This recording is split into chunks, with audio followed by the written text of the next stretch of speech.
I'd like to introduce Associate Professor Huade Guan. He's an Associate Professor in Hydrology and the connection between hydrology and climatology, and he works with the National Centre for Groundwater Research and Training.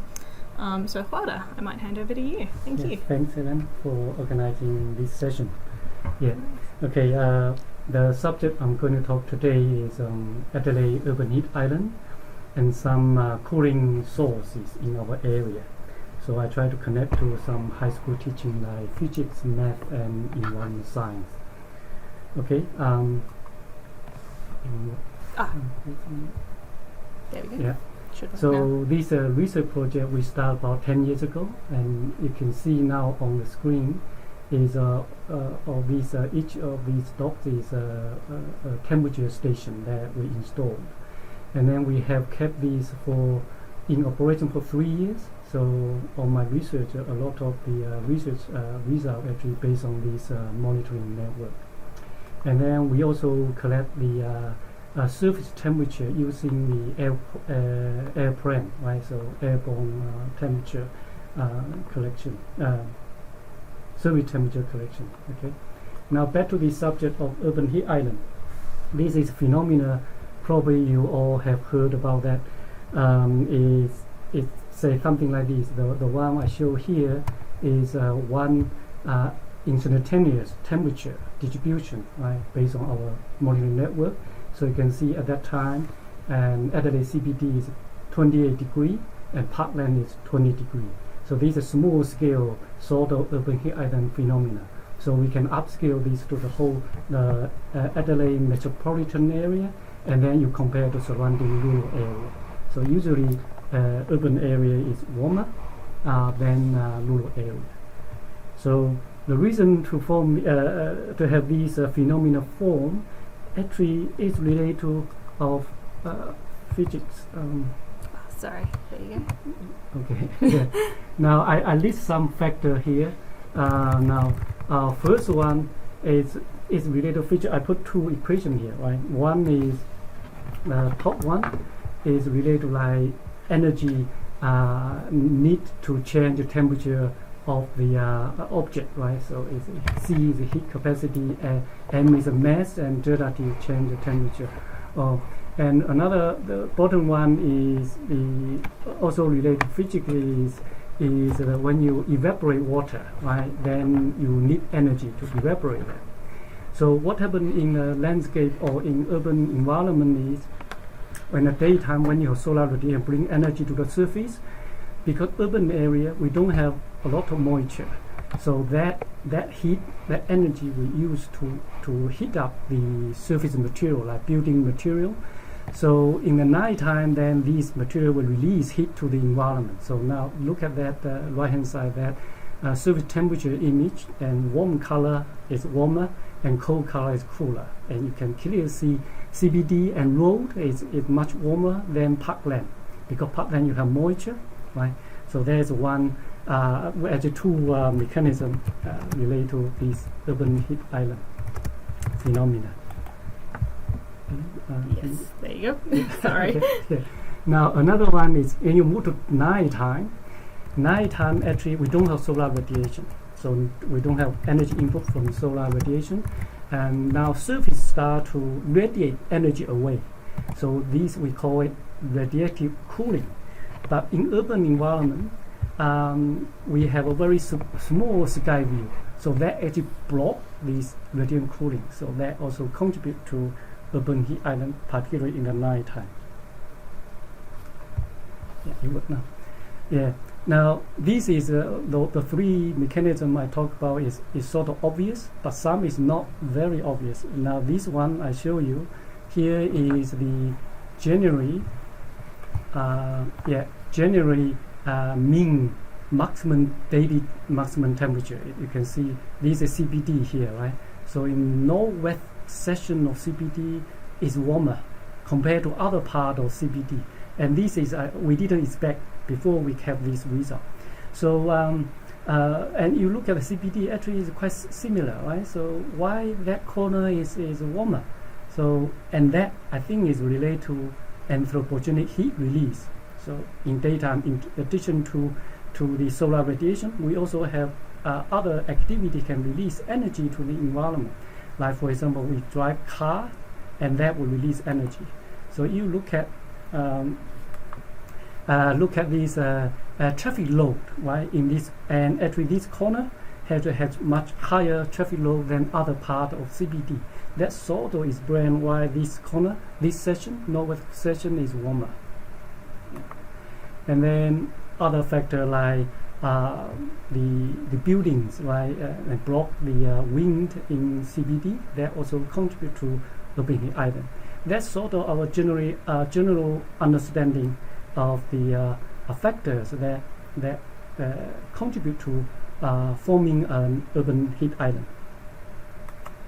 Now back to my research, and then I'll show you one finding, and again it's not what we expected. So look at these two figures. Well, the map, the left hand side is the January daily maximum temperature distribution, right? Right hand side, we pick up those days is we call heat wave, so daily maximum temperature about 35 degrees. And then we can see some hotspot.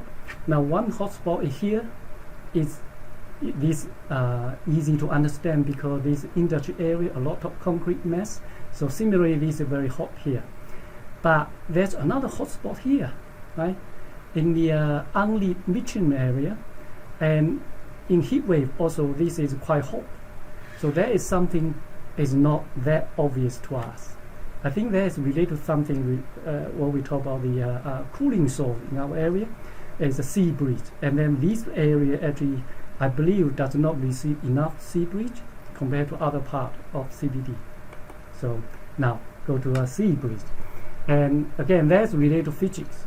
It's related to sea breeze form is related to different heat capacity of land surface and ocean surface. Ocean has a large heat capacity and land is smaller. So the same solar radiant energy input, you change land temperature quicker than ocean surface. So that forms the sea breeze in the daytime. And that I show you one measurement to show this sea breeze, right? This time window show when sea breeze occur, that's this based in Adelaide Airport. So temperature decreased by about 7 degrees in Adelaide Airport, and specific humidity. So that's humidity increase during the same time window, and then you also see similar wind speed become stable. Wind direction and wind speed become stable during that heat sea breeze time. Now the question is, this is based on airport. Now how far this cooling can penetrate into this Adelaide and metropolitan area, right?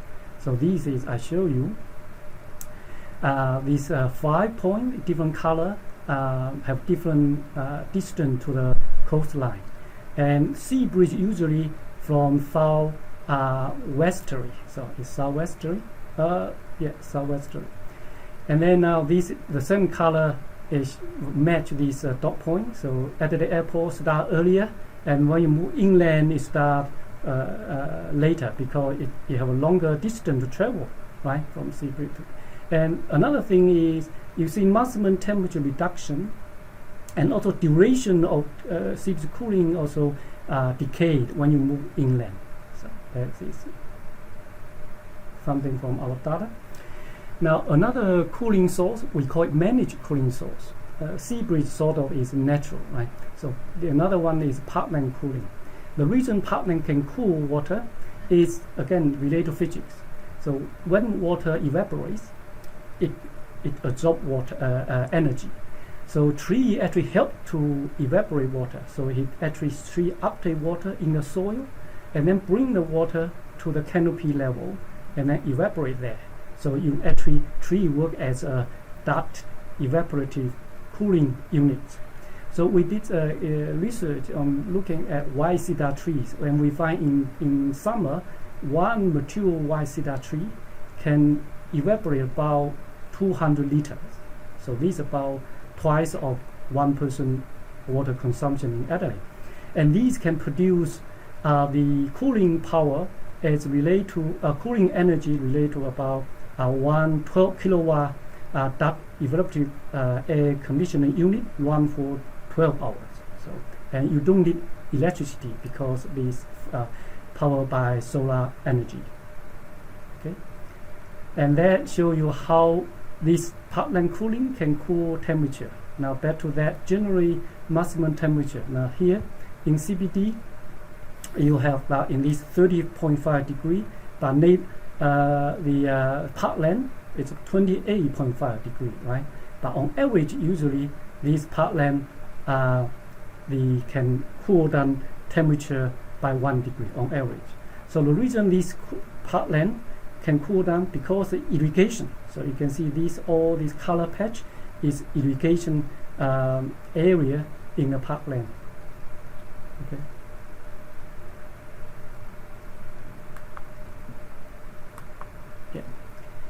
Now back to this one.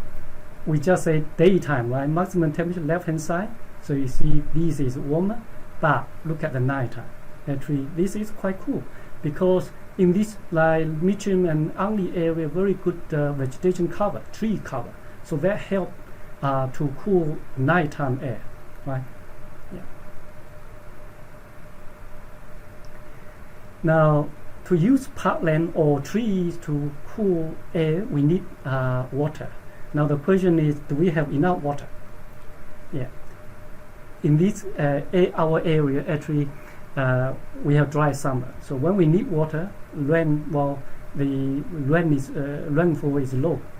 So I did a simple calculation, like say, if we have water to increase 1 millimeter of evapotranspiration in our area, and then we don't know yet how much temperature, how much degree that they can cool our air, but I think it's about at least 1 degree. You have 1 millimeter additional ET over the whole metropolitan. But then how much water we need? So look at that. It's about, we need 25 gigaliter. And the question whether we have this amount of water, actually yes, if we harvest water, because our water mainly in the wet season, in winter. If we harvest them, then we can harvest 60 gigaliter of water. So we have that. And so this is from advertisers. The left hand side, you show this stormwater harvesting project based in Adelaide Airport. And besides that, we also have other sources, like we have wastewater treatment plant effluent. Then you can treat that, you can use that water as well. And then we can even harvest water in every street. So this is we call it tree net inlet, now installed in many streets in Mitcham Council and probably also other councils. So this you can harvest stormwater and then to support tree growth. And then we now have a project to compare one street in blue color and one street in red color there section, and one has tree inlet, one without. So we try to compare the difference, and we already see some preliminary result, and the actually tree net help to cool the air. Now I try to connect this project to some of the subject in high school. I think a lot of these is related to physics. Now, like for example, energy transformation, right? You have radiation energy to heat energy, chemical energy to heat, or and then or vice versa for when you have evaporation, right?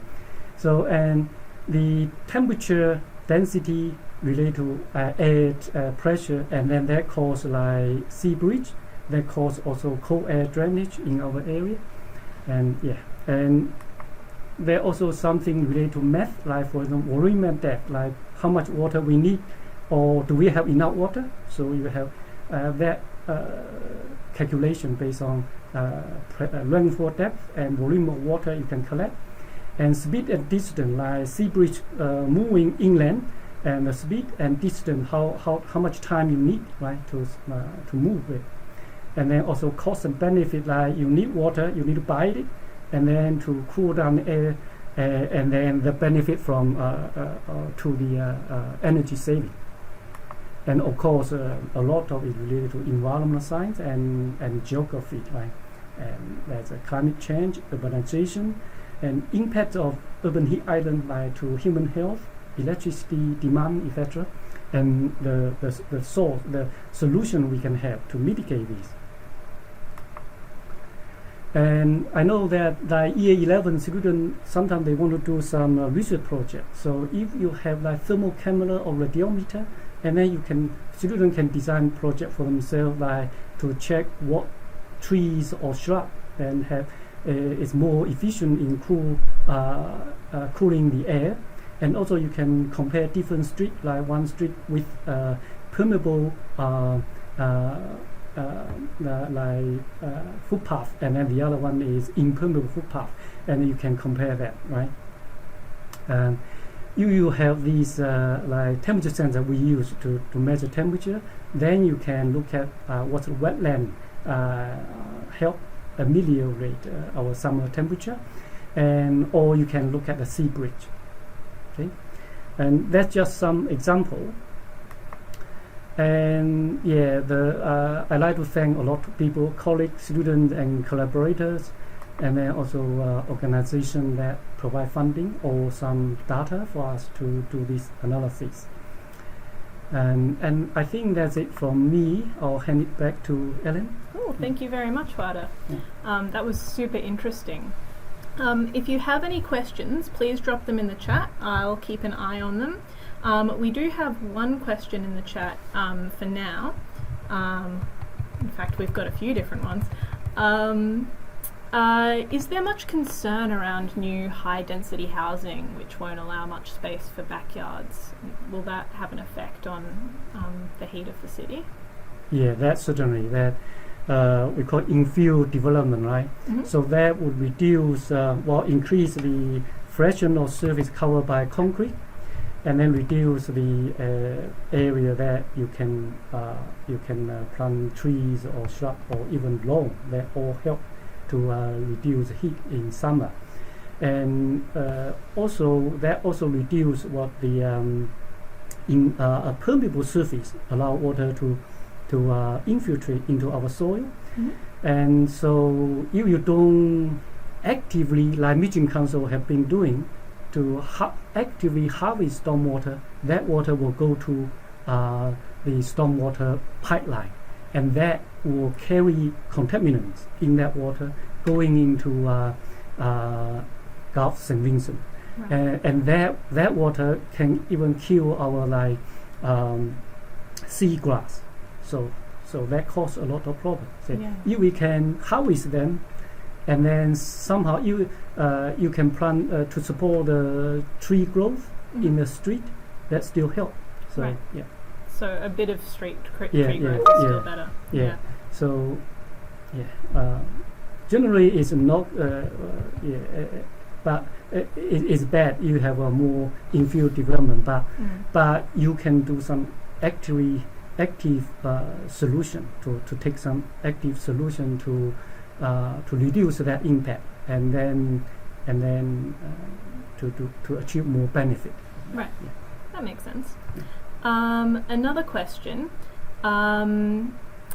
Different trees require different amounts of water. Does that change the amount that they can cool things down? Yeah, that's right. That's yeah. You can. Yeah. So some tree actually, if you have temperature too high, then you can change like relative humidity too low, and tree just close stomach. Stomach is there's something like a window in the house, right? Tree has window. We call it stomata, and some tree actually they close this window if your temperature too high and relative humidity is too low, it will close. So when it closes, that means its cooling mechanism is turned off. Right. So then you cannot use it. Yeah, that's exactly right. So, and we also find some tree actually they can still keep that window open in the nighttime. So that means the air conditioning by tree is still running in nighttime, even you don't have solar radiation. Cool. It still runs. So that type of tree is good to cool our air. Yeah. So yes, that's correct. So it's like it is good that you can. If you have a thermal camera, you can test it. So you just use thermal camera to take a photo of your trees, even you can from the bottom side, you can still look at that and compare different trees. You can find out whether this tree is efficient air conditioning system or not. Yeah. That'd be really cool, actually. I'd like to see that project. Yeah. What streets were used in the Mitcham survey, and what were the results? Yeah, we use 3 street. One is the focus one is Jeffrey Street, and you can see there's a tree inlet installed in that street. And then last year we actually also used Edmund Street, the street next to the railway, right? And that street we don't have tree inlet installation. And this year we now use another street is Rugby Street. Actually, Rugby Street next to a high school is a or primary school, high school. I don't know exactly, but there's a school next to our the section of our street that we use for experiment. Yeah. Cool. If anybody has any other questions, feel free to drop them into the chat. If we don't, I just want to do a quick plug for some of our other webinars coming up. So we're running these teacher professional development webinars every Wednesday and on some Mondays as well at 4 p.m. So next Monday we've got one on biologically inspired engineering that I'm really looking forward to. And then on the Wednesday we've got one on practical simulations and one on coastal erosions. So that's the link to go to if you want to register for those. Please do register for them. I think they should be really good fun. If you have any other questions, now is a good time to drop them in the chat. If you're watching the recorded version of this webinar, or a question occurs to you in sort of a half an hour's time, these are the places to email if you want more information. So you can ring me directly if you like. Or you can ring the STEM outreach team, email stem@flinders.edu.au, and my email address is up there as well. Huade, is there anything else you'd like to add? Well, not for on my project, but I like to add is as I told you that I was a high school teacher some years ago. I worked as a high school teacher for about 9 years. I have to say that I was not a good teacher because I feel difficult to engage students. Yeah, but I remember some of my my physics teacher, and some question that he posed to me I still remember. So I like to share this one with you. The question is about when you talk about the concept of pressure, right? Pressure, and then he say, oh, use this concept to estimate the mass of our atmosphere, the whole atmosphere mass, so big, how can you estimate? So he said, based on the air pressure I tell you what the air pressure is, we measure on the land surface, and then you calculate or estimate how much the atmospheric, the mass of our atmosphere. Yeah, I could not solve it at that time, but later I solved it. And I find, and just a few years ago when I teach global climate change, I bring that question back to my class, and you can solve it with using high school physics or math. You can solve it. Right. And I compare to some public, and the number is very close. So so I just want to share you this story of my own experience. Okay. Simple stuff. Another question in the chat, how can we access the recorded version of this so that you can listen to the information again? I'll email you out a link to the file. We'll put it up on YouTube, hopefully within a day. Sometimes it takes a couple of days to get out, but I'll send it to you, basically. And we have a playlist as well so that you can take a look at it. If you have any other questions, now's a good time. Other than that, those are our details to get in touch. Thank you very much, Huade, for joining us. Thank you. And thank you to the teachers as well for joining us as well. We hope that was interesting. And we wish you the best of luck with your teaching.